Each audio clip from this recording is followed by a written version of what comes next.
Welcome, everybody.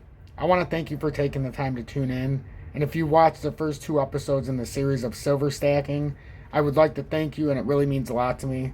I know not as many people watch the silver stacking episodes, but I want to give you a rundown of what we're going to get into today.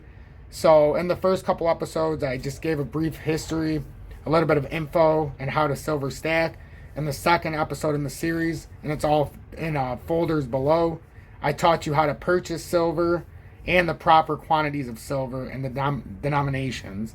Today, in Silver Stacking Episode 3, we're going to go over why we shouldn't use something like crypto, XRP, Bitcoin as a store of value, but why we can use silver. You can use gold if you prefer.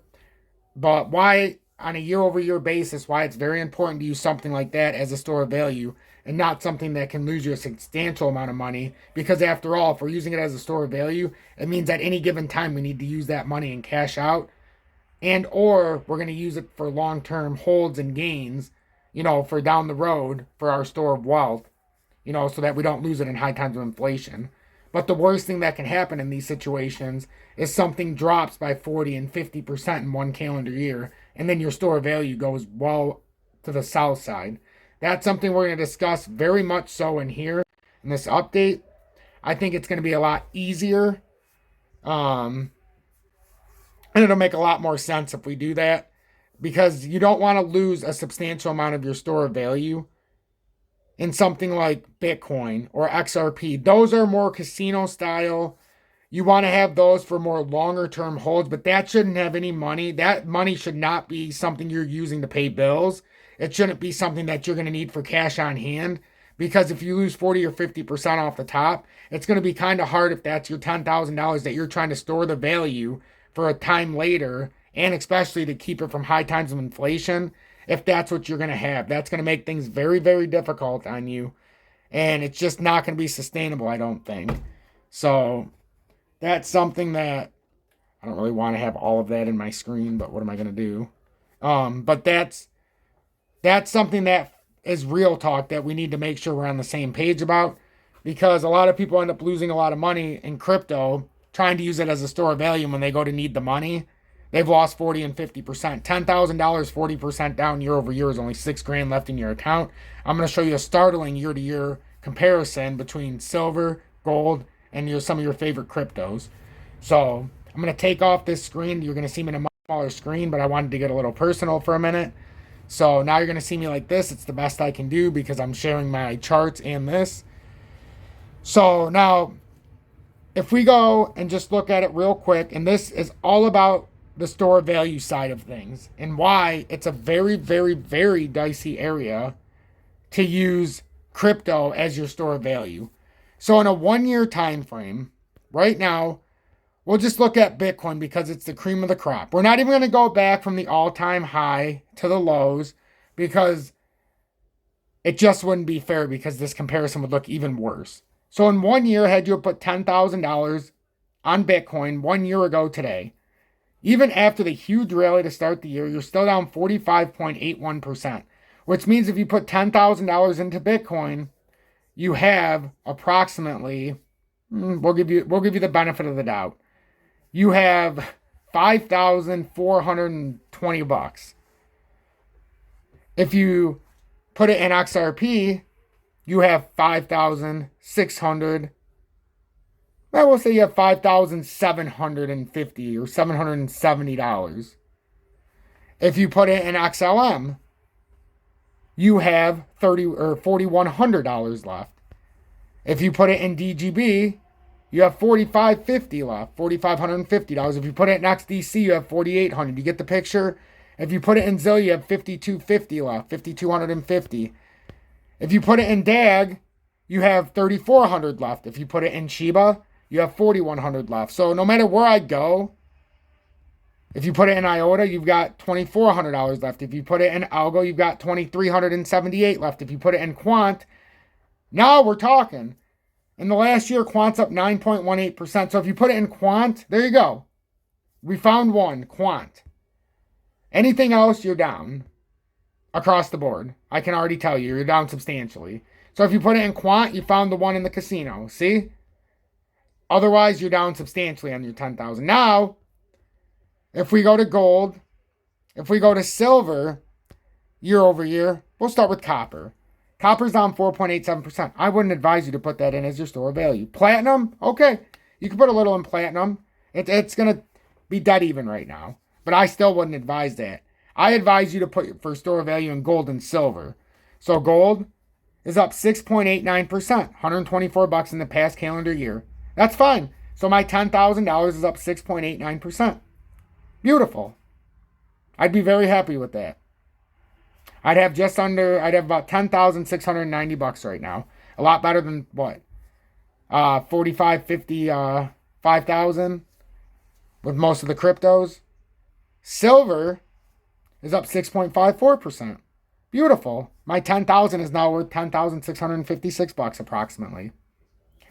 That's how you do it year over year. That's what you need. You can't have it to where your store of value gets hammered substantially. It doesn't work that way. Now, I wouldn't be buying gold and silver if I'm trying to do a casino-like atmosphere. Crypto is one part of that, absolutely. But if we're focusing on the precious metal side of things, that's where the commodities come in.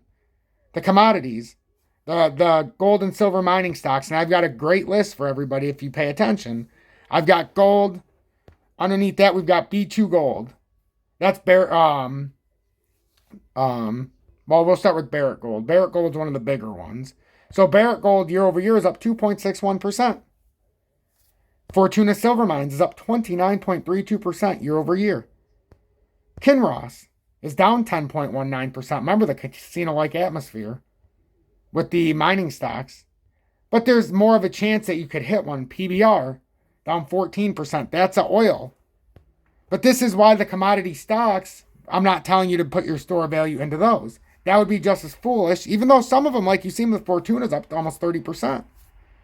Barrick Gold's up a solid 2.6%. B2 Gold's up 14.85% in the past year. That's fine. That's solid. But that's not where you put your store value. You put your safe money that you're going to maybe need to take out, maybe need to send to a pawn shop, or maybe need to use for bills, or in a high times of inflation, you just need to preserve your wealth. That's in your gold and silver bars. Mainly silver for me right now. Silver bullion to me is the greatest undervalued commodity on the planet, in my opinion. So you rather put your money there for the store of value. And then you can use some of these high-flying commodities stocks, the gold and silver, even the oil companies, and you can try to use it as a casino-like atmosphere. Your gains are going to be the same as when you're in cryptocurrency. You're just doing it through the mining sector. You have junior miners, which I don't show. I used to, but there's just too much that is too hard to explain to people. So I stay with the dividend-paying companies, the ones that I trust. So that's the way to approach this. Crypto's great, just not as a store of value. Anybody can fight me to the death on it, but anything that'll lose you 40 to 50% in one calendar year can't be used as a store of value. I'm sorry, it can't. So, and then before we leave, the gold-silver ratio right now is 80.592. 80.592.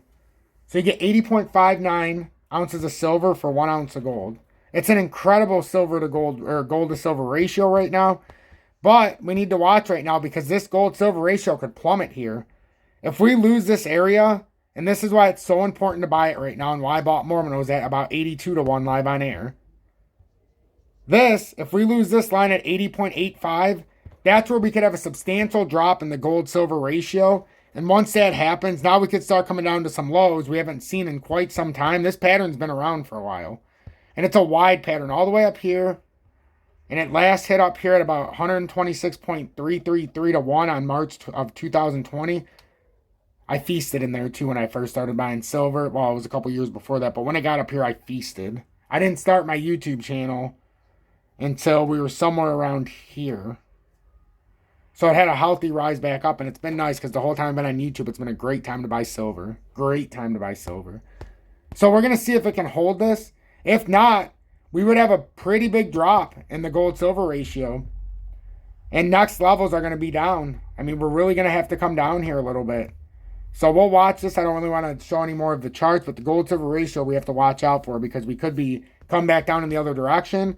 which means if we could get down to any substantial nature, you could start flipping some of your silver back into gold and play the cycle all over again. Because silver, even though it doesn't weigh on a 1 ounce basis more than gold, the bottom line is you're going to have at press time 86 times or 81 times the amount of silver. Then you have gold to equal the same dollar amount. So just me to you, it gets very, very expensive. Very, very heavy. So down the road, you would need to change some back to gold so that you don't have your floor falling through. Or where you're storing it, it makes it easier because you won't have to pay as much for storing space. So that's what I got. I wanted to teach everybody about silver stacking, but the importance of precious metals when it comes into the store of value sense. In episode 4, we're going to get more into the history of silver stacking, the value of silver stacking when it comes in today's policy with today's set of inflation, and what the importance really is of starting it now and not waiting until silver's $40 and $50 an ounce. Because even if the gold-silver ratio is still 80 or 85 to 1, the bottom line is the cost is going to be much higher, so you're going to get less ounces. So to get 80 ounces now is a lot easier than it would be if silver goes to $30, $35, $40 an ounce. Now, we don't have to pay the 20% tax like in some of other countries. So if you're in the USA, understand me and mark my words. We're getting a fantastic buying opportunity right now to buy precious metals. Because not for all of history are we going to have, the less 20% tax that some of these other countries have to deal with, like Australia and the UK and other ones in those likes. So be very happy and take advantage of this time. And don't dismiss what I'm saying simply because it's not crypto. These are the most important updates I do because to store your value is a way of maintaining your financial freedom. Become your own central bank. Follow these lessons. Follow these updates. And this series will continue because I love precious metals to the core. And it's something that I've been practicing for almost 7 years now. And if I can help just one of you, it's going to make my day.